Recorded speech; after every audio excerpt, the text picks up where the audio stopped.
Hindi na nakapalag si dating Negros Oriental Representative Arnie Teves nang arestuhin ng mga otoridad sa kanyang bahay sa Dili, Timor-Leste alas 8 ng gabi roon. Maging ang kanyang abogadong mahigpit ang pagkakayakap sa kanya, kasama rin kinuha na mga kawani ng Timor-Leste Immigration Police. Nananatili sila ngayon sa Ministry of Interior doon.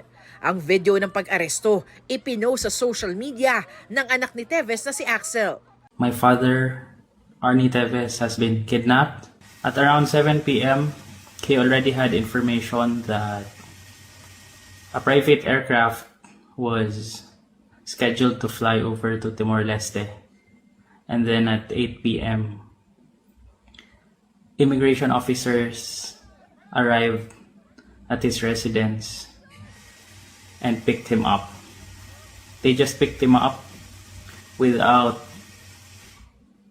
documents, without warrants, or any form of legal documents. We are held against our will. They are not letting me go, and they don't have sira laiha mandado. Wala rin daw access kay Teves ang kanyang mga abogado, kaya ang kanyang legal team naghain na ng petition for habeas corpus.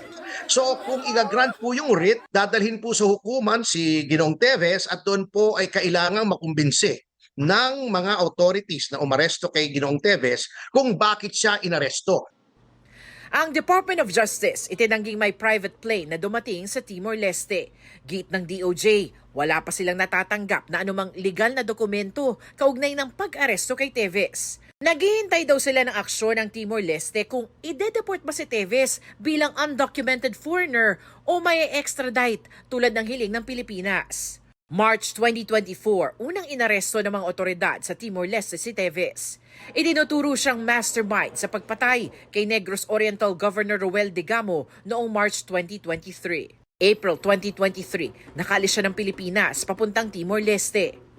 May arrest warrant at Interpol Red Notice si Teves para sa mga kasong multiple murder, frustrated murder at attempted murder. Itinuturing din siyang terorista ng Anti-Terrorism Council. Pero kahit naaresto noon, pinalaya rin siya kalaunan ng pagbigyan ng kanyang petisyon na habeas corpus. Humiling din siya ng asylum doon. Hiniling naman ng gobyerno ng Pilipinas ang extradition. Una itong pinagbigyan pero binasura rin kalaunan ng Timor-Leste Court of Appeals matapos umapila ang kampo ni Teves. Ang desisyong yan, inaapila pa ng Pilipinas. Nitong Marso, sinabi ng Department of Foreign Affairs na dismayado ang Pilipinas sa kawalan umano ng tiwala ng Timor-Leste. Sabi pa ni Justice Secretary Jesus Crispin Remulla, makakaapekto raw ito sa hiling ng Timor-Leste na maging miyembro ng ASEAN. Kasunod niyan, nagpahayag si Timor-Leste President Jose Ramos Horta na nais na nilang maalis sa kanilang bansa si Teves sa lalong madaling panahon. Ilang araw naman bago ang ASEAN Summit ngayong buwan, nagpahayag ang Pilipinas ng pagsuporta sa ASEAN membership bid ng Timor-Leste. Kasunod ng summit, inaresto si Teves ng Immigration Police kagabi. Ayon sa tagapagsalita ng gobyerno ng Timor-Leste, seryoso at di katanggap-tanggap ang presensya ni Teves sa kanilang teritoryo. Ang pananatili raw ni Teves sa mahigit 2 taon doon ay nakakaapekto na sa bilateral relations ng Timor-Leste at ng Pilipinas at may implikasyon sa kanilang seguridad. Sa bisa ng administrative decision ng kanilang Ministry of the Interior, ipadedeport daw si Teves dahil nasa Timor-Leste siya kahit wala raw siyang valid visa o legal authorization at kanselado na rin ng gobyerno ng Pilipinas ang hawak niyang pasaporte. Ayon sa byuda ni Digamo na si incoming Negros Oriental 3rd District Representative Janice Digamo, isang makabuluhang hakbang tungo sa katarungan ang pag-aresto kay Teves. Patuloy pa rin ang kanilang panawagan na mapanagot ang mga nasa likod ng krimen. Para sa GMA Integrated News, ako si Salima Refran, ang inyong saksi. Mga kapuso, maging una sa saksi.